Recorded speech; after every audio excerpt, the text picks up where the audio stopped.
want to say thank you all for joining today. And how much do you care about accessibility? I had a talk yesterday with Angela Bowman. We're just discussing about accessibility in general, saying like how can we improve accessibility in Elementor, and we're just sharing some simple tips.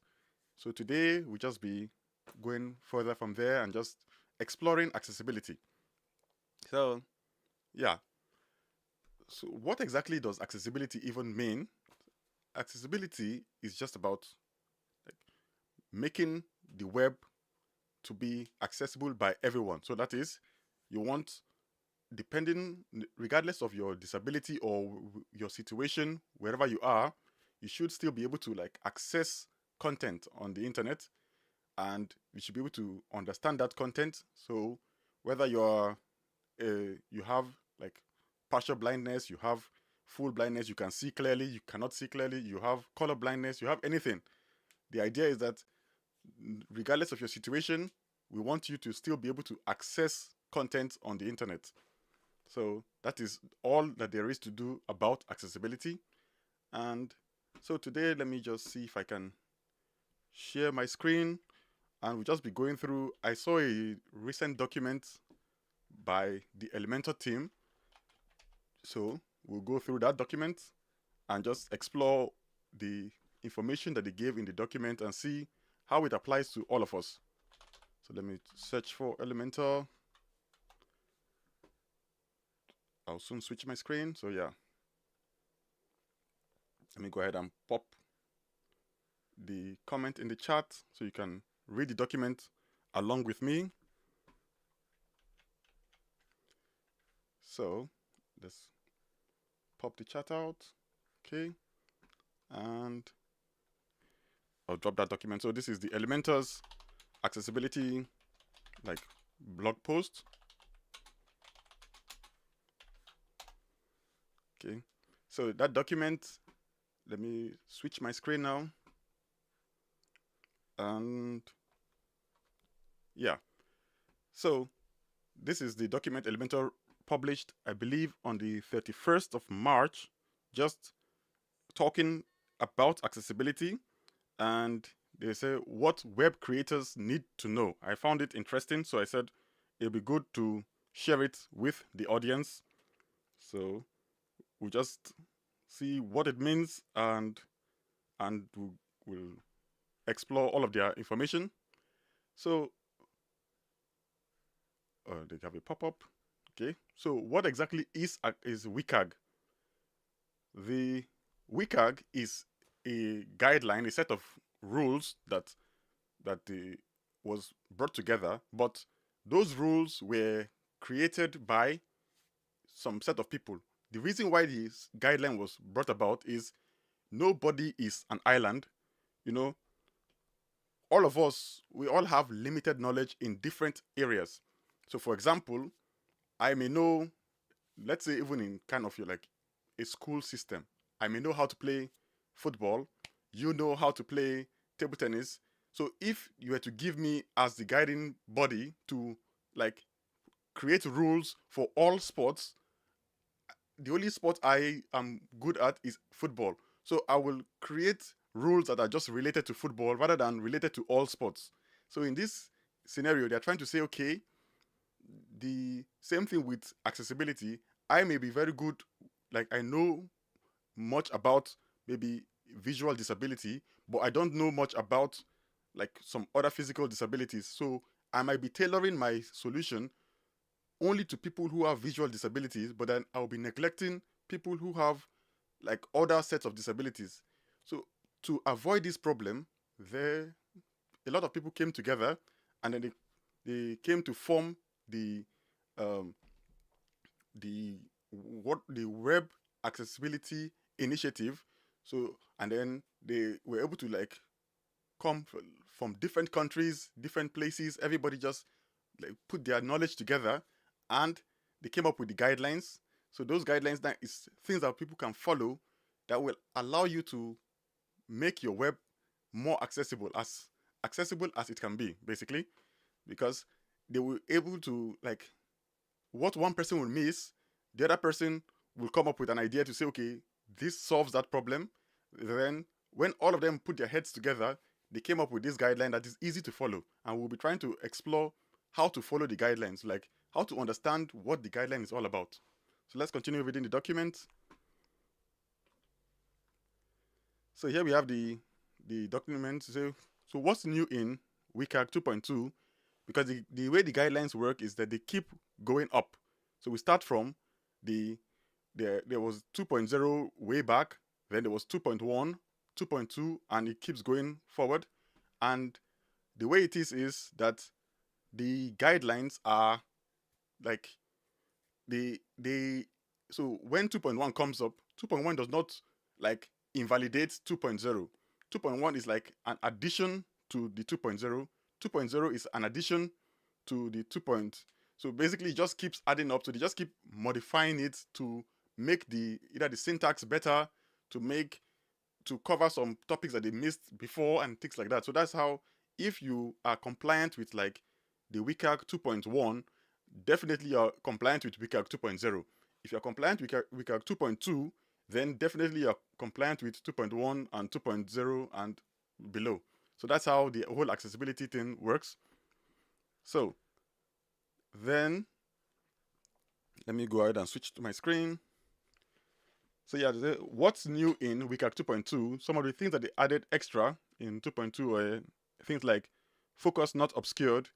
What that just means is, if you have a focusable element, it should not be hidden behind something. So let's say you have a pop-up, and the pop-up is showing, let me see if I can refresh this page and if the pop-up will come up again.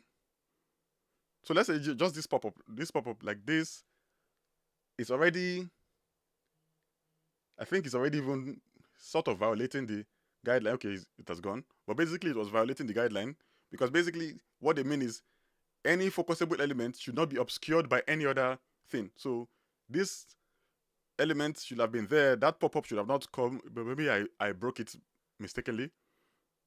But yeah, so that's just the idea that they added extra, that when there is a link, nothing should obscure that link. So if you have anything obscuring the link, then you have to disable the link behind it, so that a user cannot accidentally access the link behind something without seeing that link. That's just the idea. Then what else did they show? Then there is the dragging movement. So providing alternative methods for users who can't perform drag and drop. This one is more towards like carousels and those other kind of elements. A lot of people like to put carousels on their page, and they disable all of the buttons, they hide the navigation dots and all of those things, because they're trying to make it look cool. But the problem is, not everybody has the strength to swipe or drag through. And the second violation is, if I cannot stop it, then it's also a problem. So basically, if you are creating a carousel, make sure that there are buttons that somebody can click. It doesn't have to always do dragging movement. Then the target size as well, you should have a minimum clickable area. I'm sure a lot of people have seen this error in Google. I think the Google console, they tend to show off this error, that if the clickable area is too small, then they will give you an error. And then there are other things.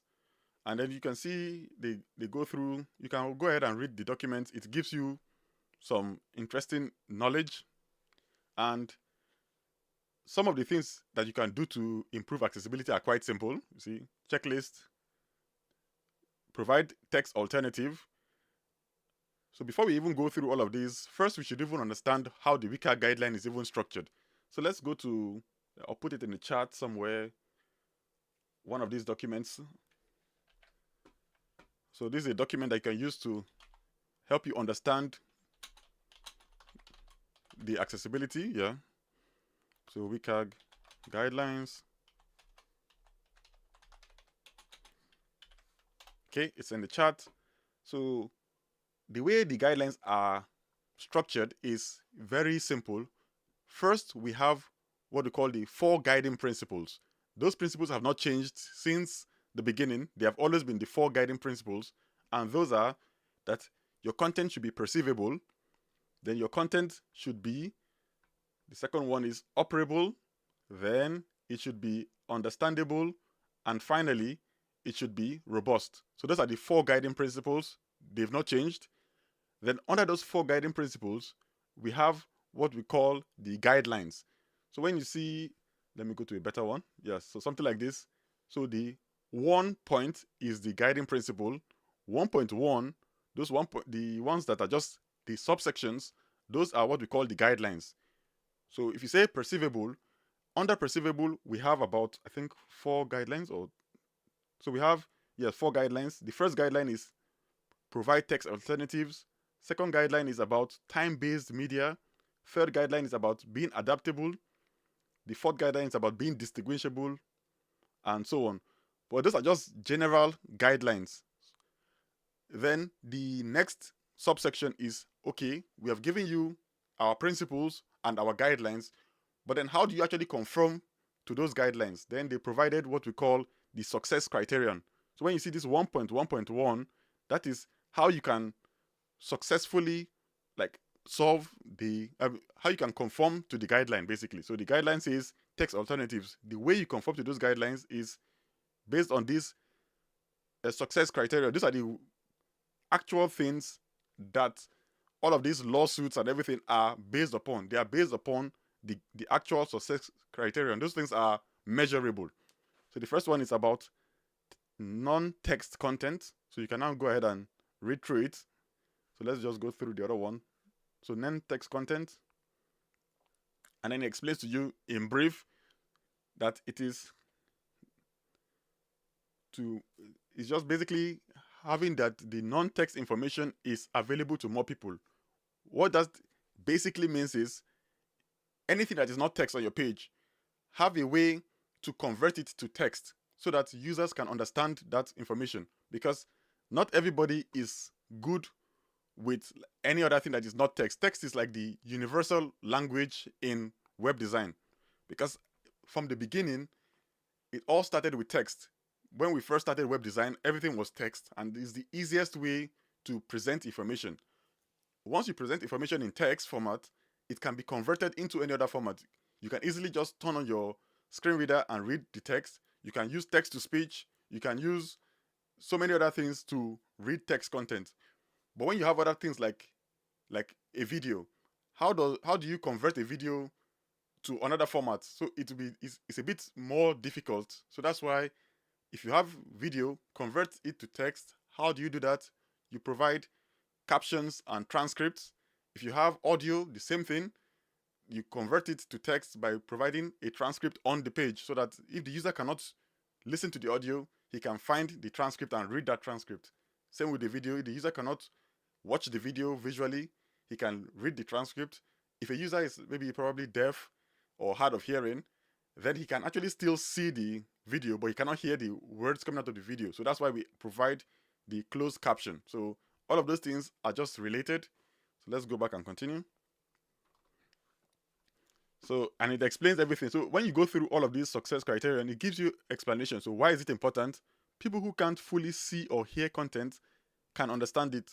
Then it gives you the success criterion of how to test it and everything. Then it also gives you at the bottom is where we have the last thing, which is called the sufficient and advisory techniques, because they know, okay, we have given you some set of criteria to fulfill, but they know that, okay, you may not be able to fulfill it. You may not understand how to fulfill that criteria. That's why they then give you some techniques that you can use. So these are just some sufficient techniques. You can go further than that, but this is like the baseline of what you can do to like fulfill that criterion. So you can see if you have short text alternative techniques for situation A, they will now give you some things you can use. You can use area label. You can use area labeled by. You can use a text alternative and so on. Then if you have short text alternative techniques for section, they'll give you the situation. This is the situation, and then they give you ways you can like get past that situation. So that's how you can actually read the document, because the document is well structured. It might not sound easy at first, but all you have to do is understand what are these 4 guiding principles.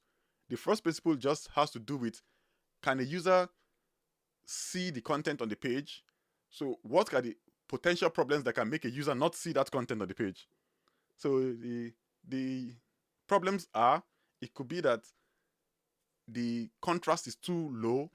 It could be that maybe it could be anything. So you just have to watch out for what the potential problems could be, and then find the solution to the problem.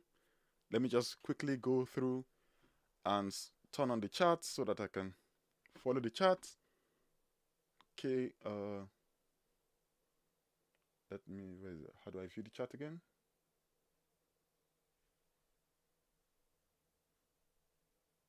Okay, so let me just make sure I'm choosing the right source. Activate. Okay, just give me a minute and then pop out the chart. Okay. Okay. Oh, hello, Beatrice from Costa Rica.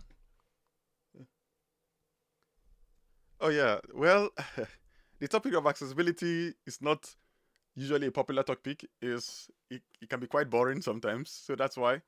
But yeah, accessibility is something that I am passionate about because I work with a charity organization. I've been working with them for over, I think, 6 years now, and they care for people with different kinds of disabilities, and they also care for the people who care for those people with disabilities. So let's say you have your family members are like have any kind of disability, maybe they have dementia or anything, and you are a young child, so they call them the young carers, or you are maybe their partner, they give you emotional support and everything. Then even the people who have those disabilities and those weaknesses, they give them support as well.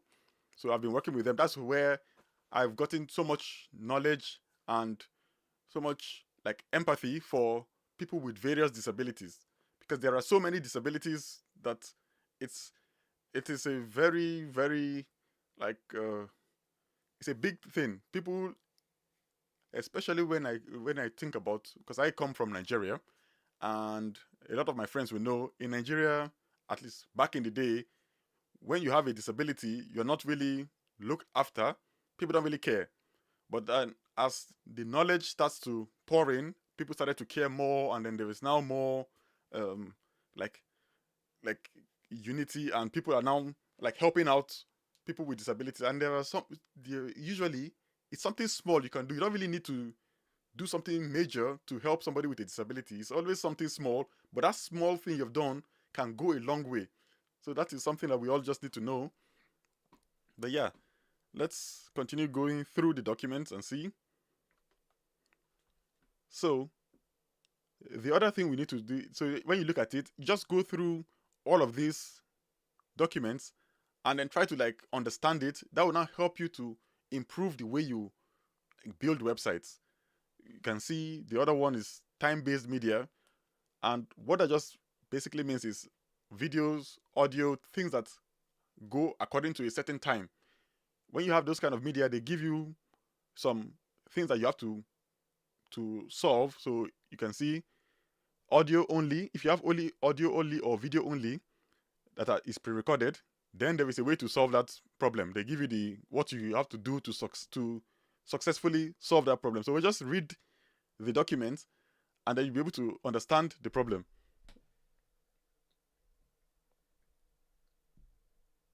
Oh, okay. So you see, yeah, that is it. That people don't really realize how the impact that a lot of everybody has some form of like something that limits them a little bit. And oh yeah, I've recently started using um screen readers now, and other things to, because sometimes I also look at the screen a lot, and it gives me headaches and other things. Yeah. Yeah, exactly. Yeah. Because a lot of times people just feel like they know it all, that I can do it on my own. I don't need any help, which for the most part yes, but it is still recommended to like that's why there is the guidelines here. You read the guidelines, try to understand the guidelines. If you want to solve the problems on your own, then try to understand the guidelines. Stick to the simple widgets. I know whenever it starts coming to accessibility, usually the simple widgets are easy to use. It's when you start using complex widgets that it tends to start creating issues for people. So let's just even go through. I had during the chat yesterday that I had with Angela, she was able to explain some things which are quite useful in solving web accessibility problems. Some things are not that difficult to do. They are easy to like solve. And let me see if I can pull up a simple website and we just go through some simple things that people can do to improve accessibility. So let's say, let me look at Elementor. Let me use it. I hope I have a template in Elementor.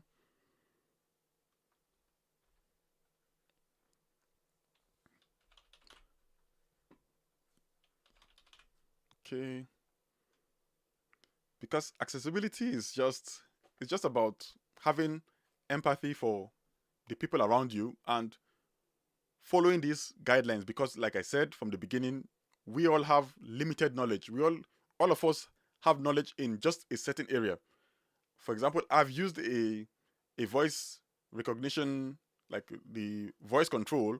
I just know a little bit about voice control, but I'm not an expert in voice control. So I might give you some information thinking that it's good for people who use voice control, but not knowing that it's actually creating some problems for them and other things. So it's better to just, whenever you have anything you're not sure about, just consult that weaker guideline and then just look through the guideline and see what did they say in that situation. It will give you some ideas, and then I will also show some design systems you can go and consult as well. That will give you an idea of, if I'm creating a card component, what's the best way to structure the card component? If I'm creating an accordion, what's the best way to structure the accordion? What are the keyboard functionalities the accordion should have? Same thing with like a tab widget, a search widget, and so on. Just consult with the guidelines. And my site is broken. Before we go in, let me just try and, I don't know why the site broke. Okay, let's switch over.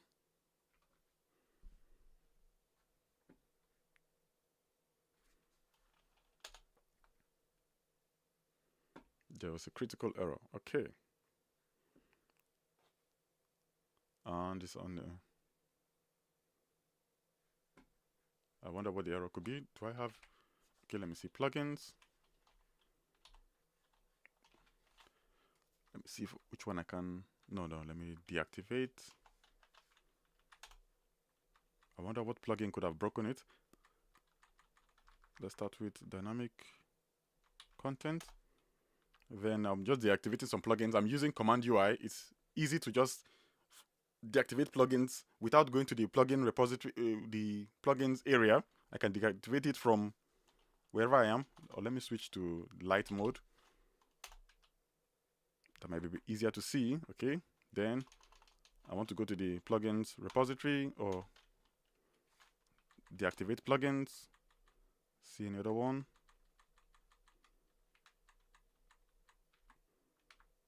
I think that should be the only plugin that can, because I know a lot of times that plugin tends to break. Yeah, that's one of the plugins that tend to break Elementor's dashboard. If you have the old version, it tends to break. That's the dynamic content for Elementor. That's why I just stick with dynamic shortcodes. And let's see again. Oh, the site is just broken. Edit Elementor. Wonderful. Well, I guess something wrong with this site. Let me look for another one. Do I have another one? But yeah, basically accessibility,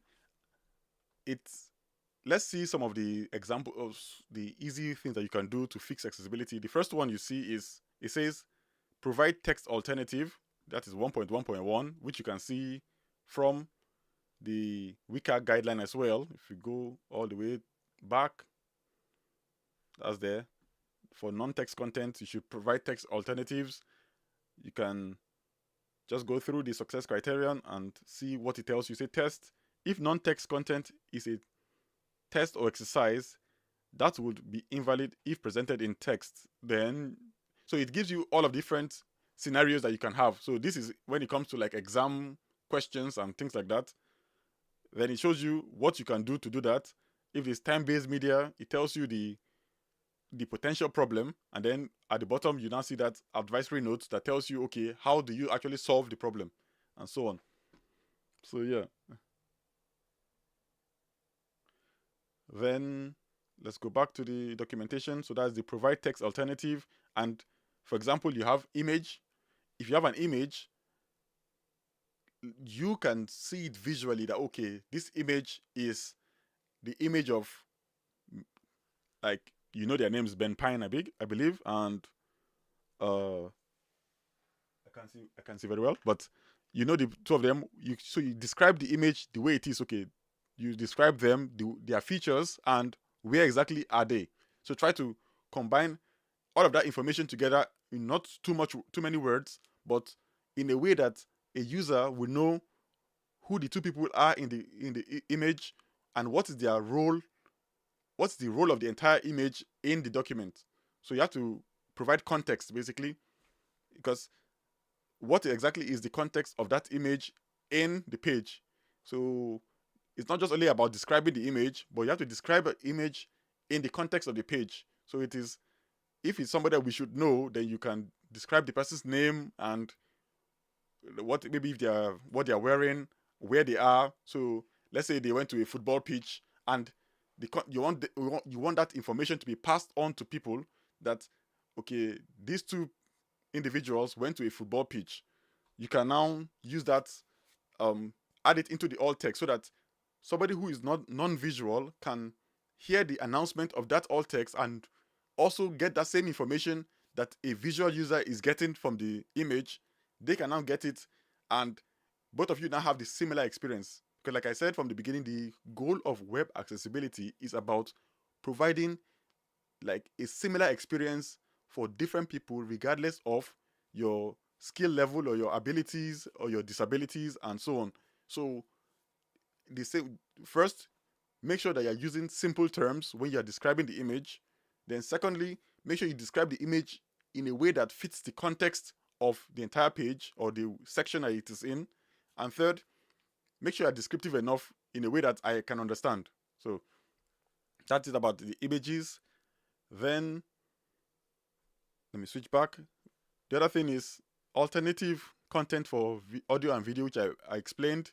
That is, provide like captions, provide, if possible, even during live streaming, because I don't know if any of you have attended the WP Accessibility Day.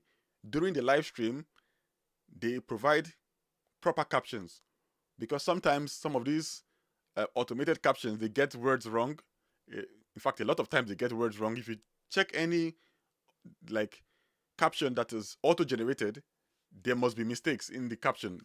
It's very rare that there are no mistakes in the caption, because especially when you have some words that like homophones or things like that, the AI tool will pick up one word and think it's another word. For example, a pronoun or like a noun, like maybe grade suit. Grade is spelled Greyd as a common name, but most automated tools don't know that name. So all they will spell is grade with maybe Garde or Greyed or something like that. So they wouldn't spell it the right way because they don't know. You now have to go in and start editing. But at least the good thing is with AI is you start with the auto-generated content, then you have to manually audit it. So go manually, check the things, and then edit. So that's usually my like recommendation to people. It's always good for anything, start with automated so that it can speed up the process. So if you are trying to create caption, start with an automated caption. That will give you a kind of structure but you have to go in manually and then just play it back and see that the caption follows the what the person is saying and is not saying something completely wrong from what the person is saying. Then same thing with anything, even like your alt text for your images. You can start with AI, give AI the context of the image. AI will spit out an alt text. Then you yourself read that alt text. Does this alt text provide enough information about the image that I'm showing? If it's not providing enough information, then correct it. So, but at least it will give you a context of the image. Hey, Toby, thanks for joining in. How are you doing today? I enjoyed your live stream with Lex the other day. So yeah, we're just talking about the accessibility and everything. Then let me switch over again. Let's see the next one. And the next one is about, it said, ensure clear content structure. So how do you apply it? So use proper HTML elements like headings, lists, and tables. Ensure form labels are properly associated with input. This one is like one of the major things that I see as a problem in a lot of widgets. So let me see if I can just pull up one website. Maybe breaks. These form labels, people like, it is like a common thing that the forms are bad. I remember Jen Harris, she did a talk about forms, and somebody with a screen reader went through those forms and he was showing you how hard it was for him to like understand the context of the form, because people just, they like to make things look beautiful. But there's nothing wrong with making things look beautiful, as long as you also associate that beauty in a way that people who are not non-visual can still understand that beauty. So that is all you have to do.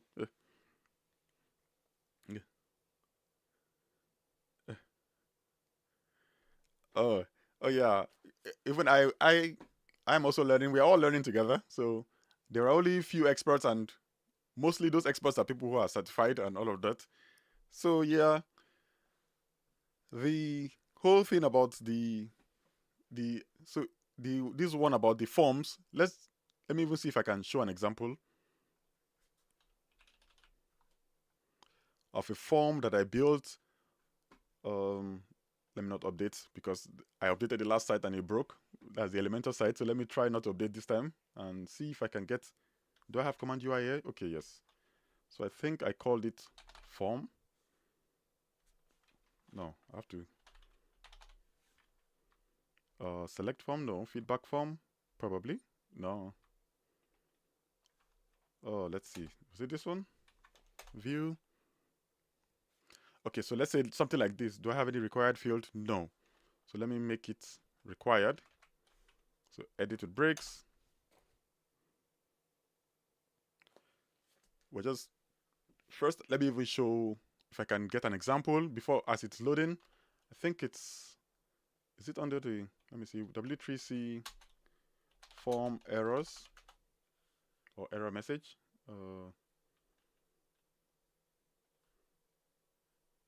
Okay, so basically for form errors, this is how form errors should be. First, the errors should be on, like there should be a summary of the error at the top of the page. So before your H1 and anything, so once the user fills a form and there are errors on the page, to make it easy for everybody to know the errors that are on the page, especially when the form is a very long form, you start with the moment the user submits the form, then it should load the list or the summary of the errors at the top of the page, and then gives you a link to each of the errors. So if I click on any of the link, it takes you exactly to that error. That's number one. So you can just quickly fill that error. So it gives you the entire list of the errors, and it should have a role equal to alert, so that it immediately alerts if a screen reader user is listening, it alerts the user, okay, these are the list of errors that are on the page. Then the next thing is the actual error. So you should start with the label. Then the actual error should be underneath the label. It should have an area described by, I don't know if this is, okay, this is a fillable example. So if I inspect it, you'll be able to see it visually. So you see, this becomes the label of the element, and then within that label we have that error message, so that a screen reader user will be able to, when they land on the message, the input, they will listen to the name, that the name is name required, and then to tell them the error is enter a name, because that error has been attached to the name using this area described by. So we are saying the name of the field is name, it has an error, the error is described by this link called enter a title, and so that down gives you, so it's even for people who are visual, they can easily understand, okay, I'm trying to fill the name, I get an error that says enter a name, so that means I didn't enter a name. I can easily come in there and enter the name. It even gives you an example of how the name should be, and so on. So that is how the error should look like. This is the error, and this is the label, and this is the input. And if I open, let me see if I can listen to it with the screen reader. I'll turn on my screen reader now. Please let me know in the comments if you can hear the screen reader.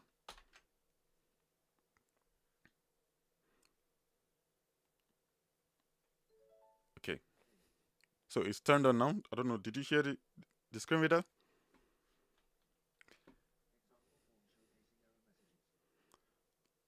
Okay, so let me know in the comments as while I try testing it.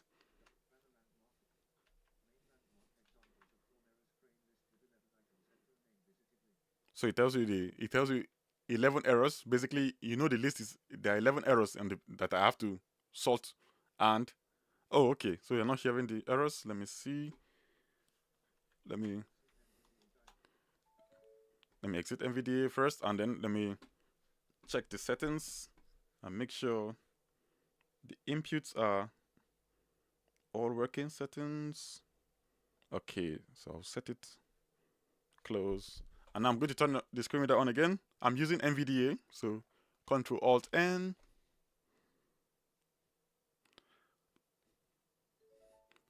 Okay, it's turned on now. Can you hear the enter a name, enter a message, enter an account number, enter an arrival date. If you can hear it, let me know. Forms, errors, W3C, banner landmark W3C graphic design system link. I think I can just open the full page so it's easy to see. When the page loads. Okay, let me open the new tab. Main landmark. There is a problem heading. Okay, so this is how it should be on the page. So I don't know if you can hear it. Enter a name visited link. Bookmarks toolbar. Save examples of form errors document. Let me just go up. Heading level 2, there is a problem. Okay, so it tells me. So basically what it's telling me now is that out of list error, there is a problem. So it tells me the heading first, there is a problem. If I go into the problem. List with 11 items, enter a name visited link. It tells me that there is, okay. It says there's a list with 11 items, and it tells me that enter a name, that's the link. So you can now visit that link by just pressing the enter key. Name required, error, enter a name edit.g Robin Smith error, enter a name blank. Okay. Yeah. Okay, so that is it. So it tells you enter, it tells you the name. Let me even go back and do it again. List with a name required, error, enter a name edit.g Robin Smith error, enter a name blank. Has autocomplete. So it tells me name required. It now tells me there's an error, and then it tells me enter a name. That's the error, and it gives you an example of Robin Smith. So you can now know that that is what I would now fill there. So like Robin or John, something like that. Then I'll go to the next one, because this is just a demo page. The error is not going to go away. Your message required, error, enter a message edit multi-line error, enter a message blank. So it says your message required. Then it now tells you there's an error, and it tells you enter a message. The reason why it tells you there's an error, let me exit the NVDA. Exit and it's because if you inspect it, what they do is, if you go to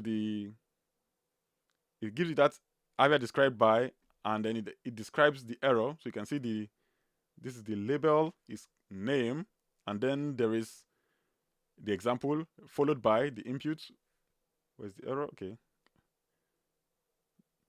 Described by, so that's the input, the label. Okay, they added the error inside the label to make it easy. So then this is the error. And the reason why they were saying it was shouting error is because they added this error The other way to ensure that it will read the error is to say ARIA invalid. That will also like announce error as well. So basically, there is a way to that visually you can see there's an error. It's easy to see. First, you just try and put. I don't know if you've ever visited the gov.uk website. They do this very well. Whenever you're filling the form and there is an error, the error will always pop up at the top with a list of all of the errors. Then you can now see the error itself will have the message at the top. So this is how the error is. But then when you come to, let me see if I have an example of this page. Let me make all of them to be required. So let's say this is required. The last name is required. And description required. And so on. So let's just make those 3 required. Save it. And I'll preview on the front end. Okay. So let's see what kind of error it gives. First, I'm going to just do the error without adding anything. And I press submit. Okay, so they're using the HTML5 error. I think that might still work, although it will. Let's say I try to do custom errors. So I think validation and let's say, or let's just try with the first validation with this error and see what the problem, how it will handle it. So let me turn on my screen reader.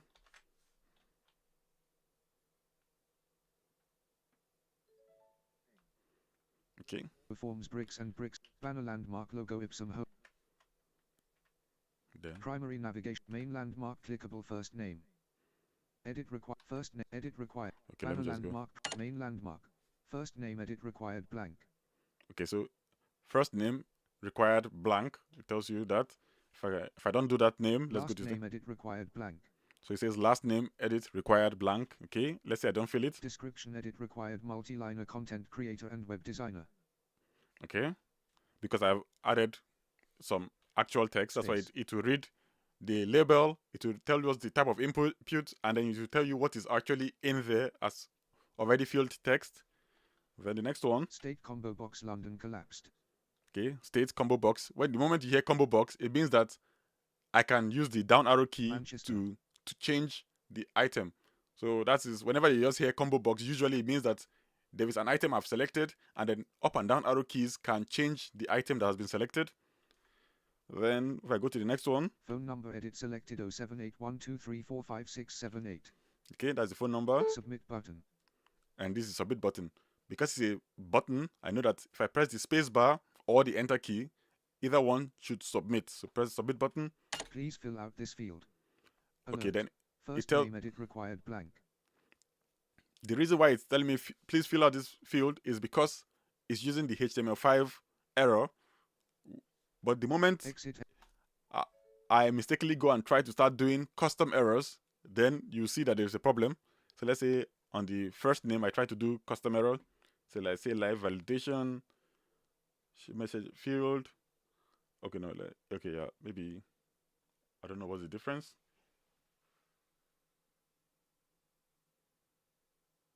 Okay, so the recommendation about errors is that it should be before in general, not below. So the errors should be, like I showed in the 2 examples, the error should be above the field, not below the field. Because sometimes when it's below the field, it can lead to some limitations. So you make it above the field. But yeah, there's no option for that. So we just leave it as below the field and see how it works. And let me see the okay, show validation message. And what is the message? Okay, validation rules. Let's say it's name. Okay, the required. And enter a valid name.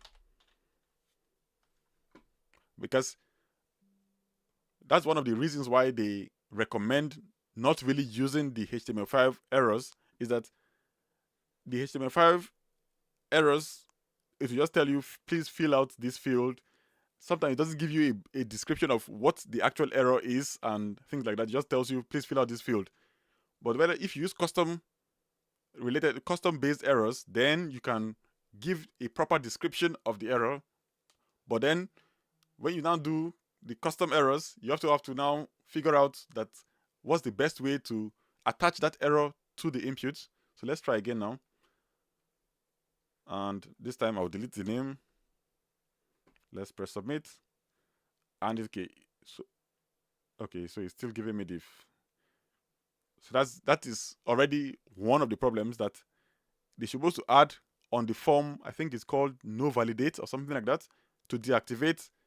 The moment I'm having custom errors, it should deactivate the HTML5 error thing and then use that custom error. But then let's try it out now. Let me turn on my screen reader, refresh the page, make sure that is removed. Oh, it's always going to see the error. Let me just go back to the form and remove the actual input, because this was for a different example. Let me delete that input, delete that, save it, and we'll see on the front end. I'll refresh the page. Okay, so now we have blank input to start with. So I'll turn on my screen reader.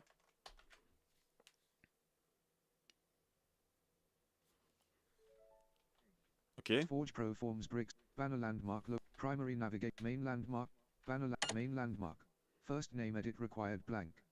Okay, so tells me first name edit required blank. So it's required, but let me just ignore that. Last name edit required blank. So now it has shown that there's an error on that first name, but it didn't actually announce that error to me in the first place because it's doing live validation. Okay, so that's already one thing. Well, let's see if we finish all of the description edit required multi-liner, state combo box London, phone number, submit button. Okay, I'll press the space bar now. Please fill out this field. So alert, first name edit required blank. It's still Exit giving me NVDA dialog. It's still giving me the HTML5 error because this whole text that is there, it is not visible to a screen reader user. So it's just there visually, but it has no impact for a screen reader user. The screen reader user will have no way of accessing this in a regular way. There are other ways to access it, but that is only when you can actually see that there's something there.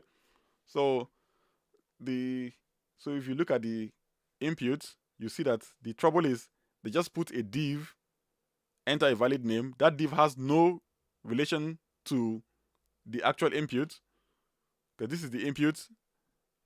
The input just has ID, it has the type of text, it tells what is required, and nothing else. So basically, there's no way, it doesn't have that. It's supposed to have that area described by that relates back to the error, and it should have something like the area invalid, just so that the user now knows that there's an invalid thing there. Okay, then yeah. So that is the whole thing about this message. You can see they give you a description of how everything should look like, how the HTML output should be. See, this is how the HTML should be. The input, so the error should be at the top before the H1. You can have a H2 and everything, but it should be before the H1. That's the list summary of errors. Then we have the actual errors, and you see this. You have to have this form no validate. That will now deactivate any of the HTML5 error messages, and it will only leave the custom errors. Then you can now start putting all of your important custom errors in the whole thing. So you can see this error, it has an ID, and that ID is what is referenced in the input, and that thing should be like dynamically put there, so that once there's an error, it will now add that ID, the area invalid and area described by, so that it will now announce the error. But before that, the error should not even be there at all. It should not exist. So that is the whole thing. So that's just for forms. This is one of the limitations of, I think there is barely any form, like WordPress form, plugin that follows the rules to the end, because everybody likes to design their page in a way. So for all of them, I think when Jen Harris tested it, there was none of them actually followed all the rules. They all just follow a certain set of rules, and then they ignore some rules and things like that. So usually a visible a user who is visual, he can use the form perfectly. But somebody who is using a screen reader, he has to then start trying to do some manipulation to understand the content in the form before he submits it. That's why sometimes some people just prefer to use like Google Form. I think Google Form tends to be the best kind of form, and some other forms. So that way they just embed Google Forms on their page and then let it go. But yeah, some of the things that they are quite simple to implement, but then if you don't know it, you don't know it. So that's why we have to just, as you are building your website, just think about it. Okay, I'm trying to build a tab component. Then just search for W3C tab component or something like that. That will give you a kind of structure of how the tab component is expected to work, and you can now implement that, and it's easy. It will just solve the problem for you. So yeah, while we're here, I don't know if anybody has any questions. We can tackle the questions. So let me know in the chats if you have any questions. From what I can see, most people say they have a good understanding of accessibility. Few people say they're experts, and then few people are poor. Yeah, so yeah. Actually, it's not really that serious, because what happens is just, for the most part of web design, it is easy. Like, literally, you don't have to do much work for the most part of it. So when you're using any of the regular components, you're like using a heading, you're using a paragraph text, you're using anything, it's easy. It's the moment you start trying to create custom components, that anything that has to include JavaScript, so like your tabs, your accordions, those things are including some form of JavaScript to change the natural way things operate. Then all you have to do is just consult the, even like a video. A video is, it needs JavaScript to play the video, or it needs something to be able to play the video. So once you just have any of those kind of components that require user input, then you need to just pay attention to the accessibility of it. Yeah. Yeah. Thank you, Beatrice. Yeah. Because we're just trying to make people like understand accessibility. Accessibility is a wide topic, and that's why I would like recommend attending the WP accessibility. They have this meetup every month where they go through different problems about accessibility, and they try to solve those problems. People give you different talks about accessibility, because there are, like I said, the 4 guiding principles. There is the perceivable, so that's me being able to know that there's a content on your page, because I've seen some people do these things back in the day, where they were doing this keyword stuffing, where they would write like millions of text in their page, and then they will hide it using like maybe font size 1 pixel, or like opacity 0 or something like that, so that they can get SEO boost. So they will hide that whole block of content on the page, and what the visible user is seeing is different from other things, just for SEO purposes. But what that now causes is, if a screen reader user gets into that page, the screen reader user will now be saying, like, you'll be listening to weird things on the page, whereas somebody that is visual will be seeing something different, so it can be disorienting. So that practice is very bad. Then same thing with, so the way you just approach your content is, approach the content in a way like you're writing a book. First of all, just approach your content like you're writing a book. It has structure. There is the header, there is the main content area, and then there is the footer. The header is where you have like your prerequisites to the whole book, where you have your table of contents, you have your cover page, and all of that is the header. The main content area is your chapter 1, chapter 2, chapter 3, and so on. The footer is where you have your legal things, and your summary is in the footer. So that same way, approach your website.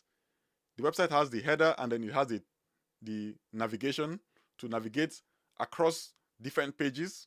Then under that, you now have the main content area, where we have everything. So you have your H1 tags, you have your basically your content, and so on. And approach your content first as text first. That is how I like to view it. because in this era of page builders now, let me see if I can pull up something that can just we can look at together. Let me go to maybe just even the Elementor page and see Elementor. So most people now, they approach web design as visual, and that's where the problems start to happen. So they want to make things look beautiful, so they just add HTML content to make it look beautiful. They don't really approach it from a text-based first approach.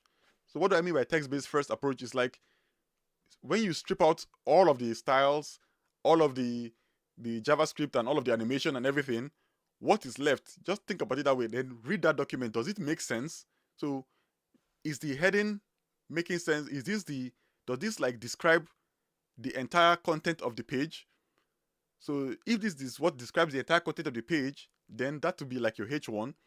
And the headings shouldn't really be long text, because I've seen a lot of people, they try to stuff words in headings. Headings in most books, your headings are just 3, 4, 5 words that form the heading.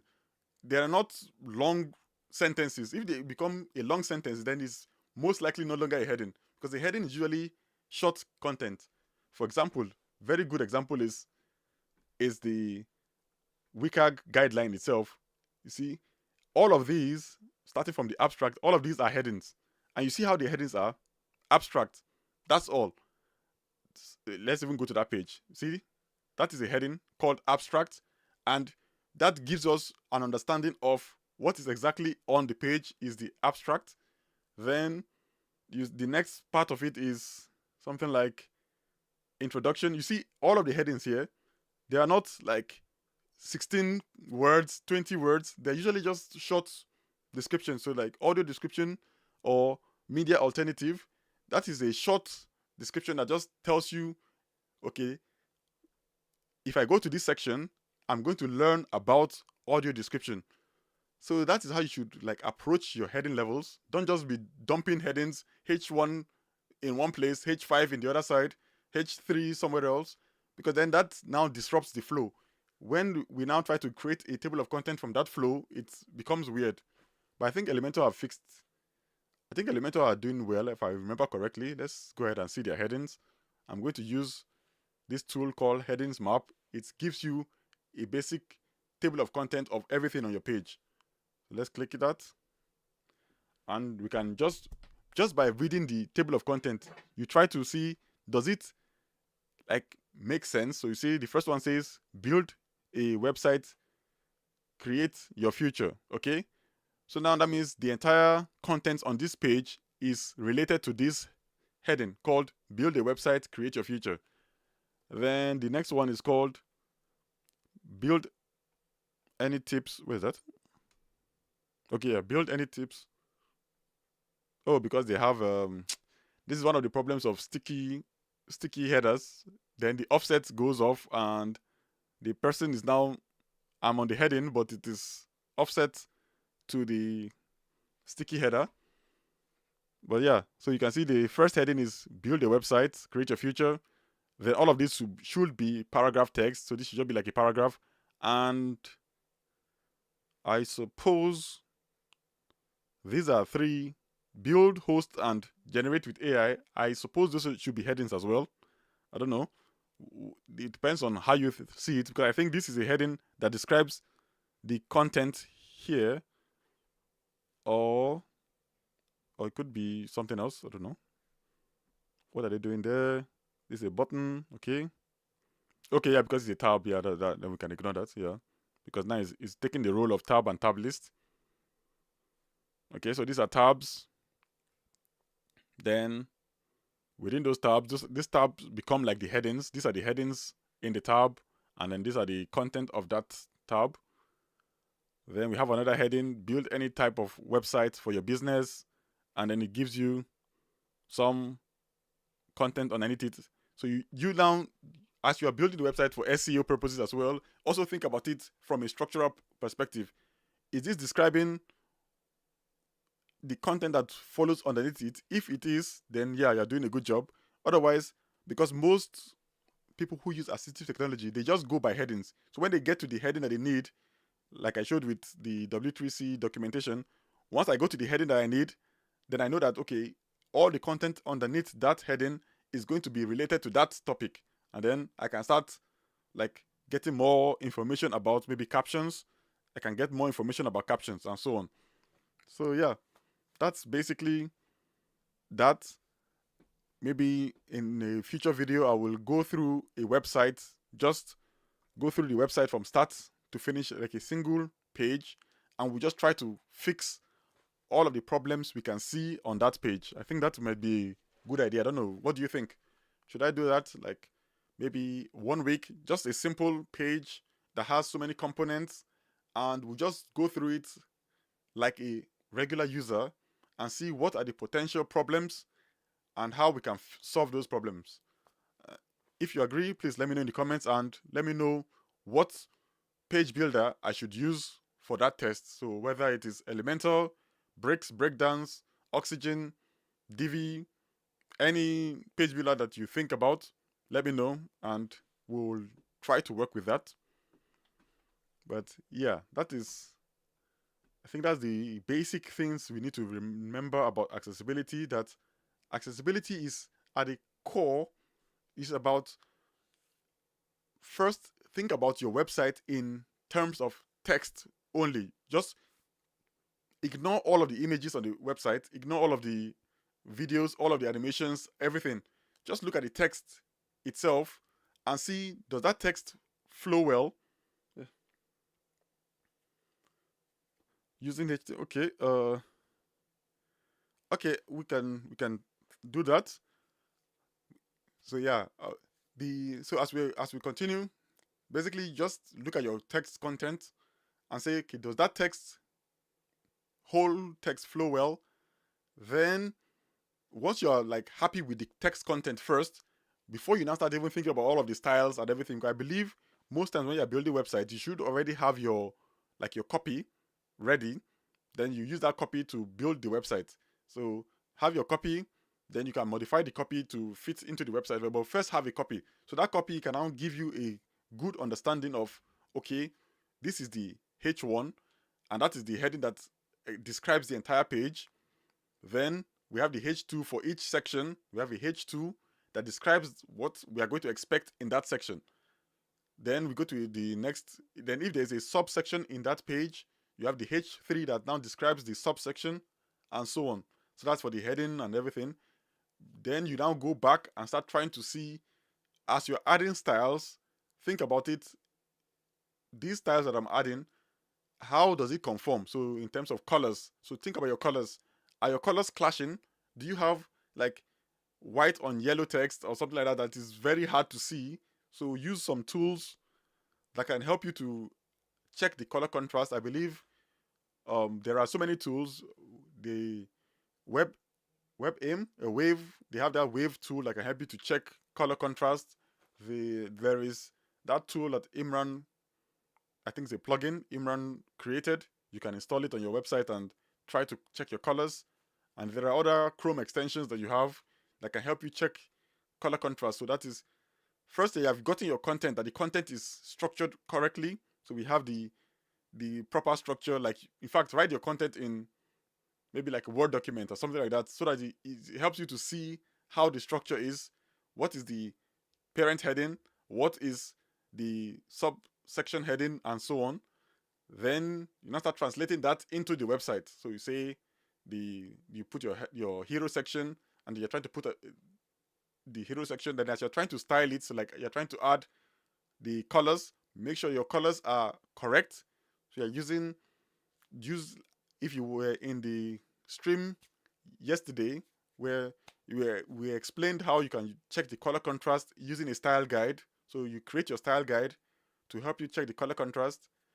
The next thing you do is, okay, now as you also change the font size, make sure the font size is adaptive. So use rems or clamp functions. Don't just go ahead and start using pixels, because pixels are not easy to convert. Then you just keep going like that. So as you're building the website, so you start from the content, and as you add styles, just check the styles. Are these styles correct?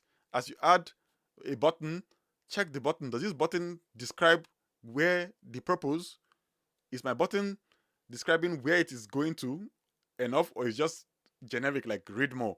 If you say something like read more, learn more, I would ask learn more about what? Read more about what? So as you're adding those contents, let them always be descriptive. So you say, okay, I'm adding a button now. The button should be descriptive. How do I make it descriptive? Then you can now go and like consult the WCAG guideline that will give you an idea. Yeah. Okay, so yeah, let me save that. That is also. Do you have any suggestions about some of those inspirational websites? Although I think YouTube may not allow you to write text content, I think, or URLs. Okay.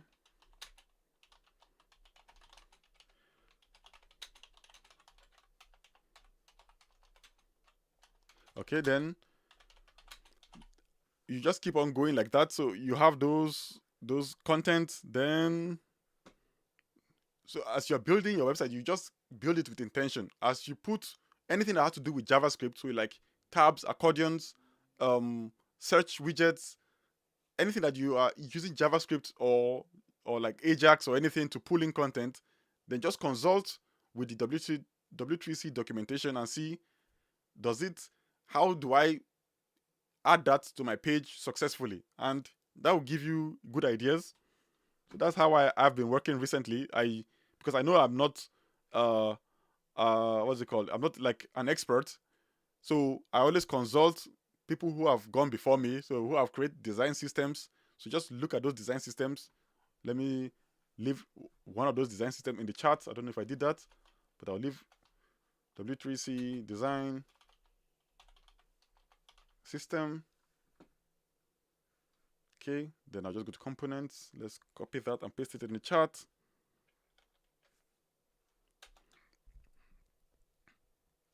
Okay. So these are the design system component that just gives you an idea of what you can expect. You see if you have cards. So those like your types of cards. It gives you how the HTML structure should be, and I've been testing out this tool called W Design Kit to be able to create my own widgets. So I will let you know how it goes. I might do a video once I am able to use it properly. So I'll use the W Design Kit to create some reusable components like cards and maybe accordions, tabs, and you can now reuse that on multiple websites basically. So we have this card. You see how they structure the card. There is the heading first, because usually for every bit of content, the heading usually starts first. So we have the heading, then we have the paragraph text, then we have the button, and followed by the image. Then we have, if it's a card that has block link, they also have a system for that. So if you have a block link kind of card, so it's the same thing. We have the H3 first, followed by the P tag, then we have another P tag that says news, but that is, so you see, then these are just like extra P tag. I think this is supposed to be like the category of where it is going to. Then we have the image last, then we use CSS to make it look like a link. And finally, for them, they use JavaScript. So the actual link is on the heading, or there should be a button somewhere. Let's see. So, but they are using JavaScript to make the card clickable. So that's one way you can make the card clickable, by using JavaScript. Then there are other ones you can also use. So they just give you different methods that you can approach the whole design structure depending on how you want to design it. So they give you multiple examples. That's one thing I like about the design systems. They give you multiple examples, so you can choose the one that best suits your need. Yeah. Okay. So yeah, those are the. Then you have like the content slider, carousels. It gives you suggestions for how your carousels should be like. You see, there's always a button, like I said, not only draggable. If you have like something that can drag, there should always be some buttons that tells you to move the slides, so left and right button. Don't go and hide your buttons. A lot of people like to hide their buttons, but that's not nice.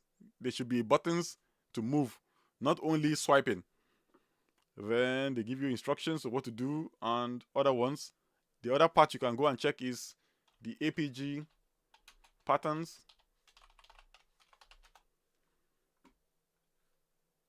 That's another good resource you can go and check. It gives you how the HTML should look like. The idea of this is that it's not just about you building the component yourself. The idea that I have here is go to the component. So you check the component, read what do they say the keyboard interaction is. So they say the keyboard interaction is enter or space, use the tab key to move. So it gives you exactly detailed instructions of how the keyboard interaction should be like. So once you've seen this, then you go to one that you have. So you go to like your own page. Let's say this is your page. Let me add a new section. And in the section, I will now add, what was I testing? Accordion. So I'll add an accordion. And it has items there. So let's just save it and preview on the front end. So we now start using the W3C documentation and your own component. So the instruction says that there should be accordion header, accordion panel. It tells you exactly how the label should be. Then it tells you how the keyboard interaction should be. So enter or space when focus is on the accordion header, or for a collapsed panel, expands the associated panel. So you now go to your component, you test it. So now I press spacebar, it opens, press the enter key, it opens. So it has solved that problem. I'll come again to the next one. Say when focus is on the accordion header for an expanded panel, collapses. So that's just, you read this document, you go to the component that the page builder has already created for you, and then you test it out that it's working. You go to the tab, it says tab moves focus to the next focusable element. All focusable elements in the accordion are included in the page tab sequence. Then it tells you can now do that. You try it. So tab, it moves focus, and so on. So that works. You try again with the next one. It tells you that this one is optional. The down arrow key should move focus. If focus is on an accordion header, move focus to the next accordion header. But this one that's told you is optional. So if I go back to my elements, I'm on the first one. Let me press the down arrow key. Okay, that doesn't work. But since they are optional, that means it is not something that is compulsory. It's just something that you can add as a nice feature, nice to have feature. So that's how you approach this document. I know not everybody is an expert with JavaScript and HTML and all of that. So the idea is you take this document that I've shown you, you read exactly what they say is supposed to happen. Then you go and test your components. If it's not happening the way it says it's supposed to happen, report it to wherever the plugin developer or wherever the person who created it. Tell them, I tried this component. Here is the document that was given. It doesn't align with that document. What can you do to fix it? Then the developer will be happy to test it out because you have given him the instruction. This is the document that I'm having. It's showing that this is not working and this is how it should work. Then he can now test his component by that document and adapt his component to the document. It should be official document, not just a random person on like me writing on Claude AI and coming up with, because sometimes Claude AI will give you some answers that you feel, or like ChatGPT or anyone that we're using these days, they can give you a very nice answer that is totally wrong, but it will be so nice that you think it's right. So it's always good to go through an official document. Because I remember, I don't know if you all had that experience. When I was in uni, our lecturers used to tell us, when you're providing like formal documents, don't start bringing Wikipedia answers to us as a source for your answers.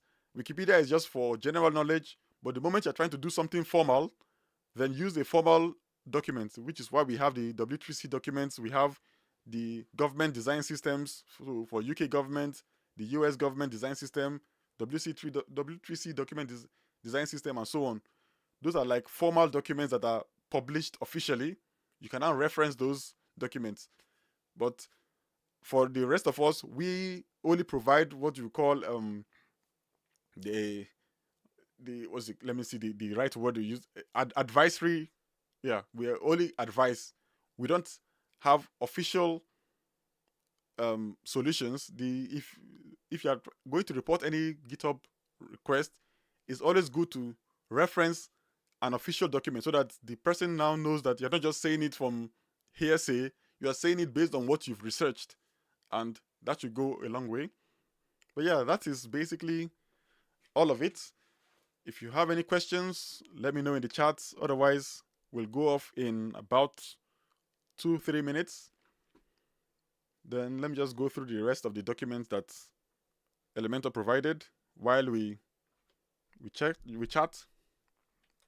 So let me see. I had prepared a document initially, a slide to go through, but then I mixed up the slides, so that's why we are going this way. But yeah, so the document, they said ensure readability and scalability.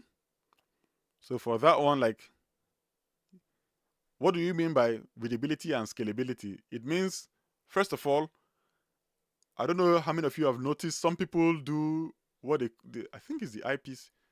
Oh, I'm going to get copyright strike if I open that website. But basically, some of those websites, you see, they have. Oh, let me see. I think I can open the website. IPL. Is that what it's called?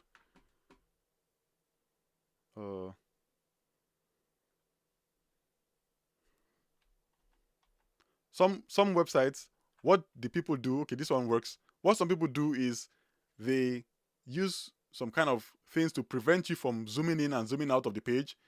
That is very, like, no matter how much you zoom in and zoom out, it doesn't work. The other thing is they don't use REMs. If watch what happens with a page that uses REM. If I come, let's go to, let's say, my page, just to be sure. Say like this page, because some of us are visually impaired, we can now come under our settings. So under settings, and under something like the appearance, and let's say I increase this from medium to very large because I cannot see properly. Watch what happens to my page. Everything zooms in because I'm using REM sizes. Everything uniformly zooms in. But if I was using pixels for my website, so let's say, for example, I change this from a REM to pixel value. Let's say the font size, I do something like 48 or 38 pixels, right? So it's 38 pixels. Watch what happens if I go back to my settings and I go medium. Everything becomes smaller, but this remains the same. If I come back and say large, it's still the same size. If I go and say extra large or very large, this still remains the same size because I'm using pixel values, and that's why it is discouraged from using pixel values for font sizes. It means that you have basically effectively disabled the way somebody's browser will help them to, like, adapt a website. You're not supposed to prevent a user from adapting the website to their needs. So use REM so that when you use REM, then the people's browser or their operating system can readapt that website to fit the need of that user. The other thing people like to do is, let me go back and let me just refresh this page, make sure I go back to large or medium. The other thing some people do is that they come under their, let me see if I can do it. Is it? No, it's not going to show that. The HTML. Oh no, it's only in the source file. So let's say on the source file. How do I go to the source again? View page source. Let me zoom in a little bit. So what some people try to do is, you see this meta tag that says content width equals to device width, initial scale equal to 1. Some people will now come in here and say something like, okay, I can't edit it. Okay, they will write like maximum scale equal to 1 because they want to prevent people from zooming into their website. That also violates accessibility because you're now restricting me, telling me you don't want me to be able to zoom into the website, basically. So the idea is that you should always make a website to be able to reflow, to have reflow, so that when I zoom in, even no matter how much I zoom in, you see this website will not break. Everything still works. Even if I zoom in to the highest, which is 500%, I can still read the content of the website well. Nothing breaks. There is no like left and right overflow. Nothing. Everything just, the text keeps reflowing and still keeps fitting into the right like edge space. So that's the idea. So you should be able to zoom in your website. If I check this, I can see I can zoom in my website without anything breaking. So that's the whole idea, that your website should like be able to adapt to whatever the person's browser settings is or their assistive technology. It is not the assistive technology that will adapt to your website. Your website should adapt to their browser needs and their assistive technology needs, basically. Then what else? Let's see. Then make your website keyboard friendly. Keyboard friendly means that just add focusable outlines. You can see on this site, I'm on Elementor, tab, I'm on blog, tab, I'm on the, I can visually see that focus outline. It's easy to see. Also, they added some hidden, what did they? I'm guessing there's a hidden link somewhere because I'm on something, but I can't see it before I get to my login. Yeah, that means there was definitely a hidden link somewhere. So that's another thing. So that is, I think, just a minor problem that they added a link that is not visible. I wonder what that link is. Let's see. So there's this list. How come? Okay, that's from WPML. I guess it's not Elementor's fault. It's something that has to do with the WPML, because there is a link that goes to WCAG explained, but it doesn't show up on the page. Okay. Okay, I guess the first one is a JavaScript. Okay, it's the same link, but the first tab, when I tab over it first time, it's running a JavaScript. Then the second tab is going to the link. So that is, I'm guessing there's a tab index of something of 1 somewhere. I can't find it, but it's basically WPML issue.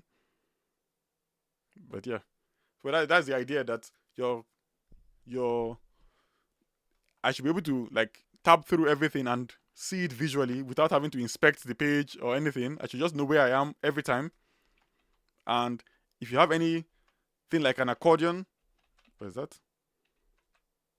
Like this accordion, this table of contents, if I press because it is an actionable element, if I press the space bar, it should open the table of contents. Press space bar again, it closes it. So you see, that works. Enter key, opens and closes. And yeah, so that is the idea, that anything that I can control using a mouse, I should be able to control it using a keyboard. Oh, thanks for joining in. I'm just vibing at today. I'm done with everything. So if you have any questions, we're just going through accessibility in general. If you have any questions, any comments, let me know before we jump off. But yeah, let's just finish the document that Elementor provided. Auto-generate all text. So yeah, they have some AI tools that help you to auto-generate all text. Thank you. So we have this, and then I think Elementor are doing a good job these days. They are really focusing on accessibility recently, and hopefully their widgets, they will also make most of the widgets as accessible as possible. I know they are working on some of them, but hopefully my biggest hope is that when they release the version 4 of Elementor, because from what they say, it's going to have like atomic components, so everything should be like down to the basic, so we can access everything down to the basic structure, the in the HTML. So I believe by that time we'll be able to, like, they will build more accessible components by that time. That's what I'm believing, because it will be easier for them to create accessible components. So that's my hope. And let me know your predictions. Do you think version 4 will be like, what do you think version 4 will include? Because I know they said global classes, there's something about atomic components, and some other nice things that were nice to hear. So let me look at the documents. Then, okay, that's the one. Ensure readability and scalability. There is make the websites keyboard friendly. Then this is the one I was showing with the forms. So provide error feedback and assistance. So provide an error feedback. Generally, HTML5 comes with this error handling, but for the most part, it's not very descriptive. So you may want to like create custom error messages. So for that, make sure on the form you first add the attribute that says no validate. So that will now disable this default browser error handling, and then you now start making your errors to conform with the standards. Make the error to be at the top. Try not to use placeholders as labels, because then it can create some more limitations and so on. Then yeah, so yeah, you can add area labels. You can add area labels into the attributes of Elementor. At the moment, I wouldn't recommend adding any accessible attributes in the advanced tab of Elementor, because that adds the attribute to the wrapper div. So if you want to add attributes, let's see if I have another Elementor site that I can test. Basically, if you want to add attributes in Elementor, let's close all of these. Too many documents open.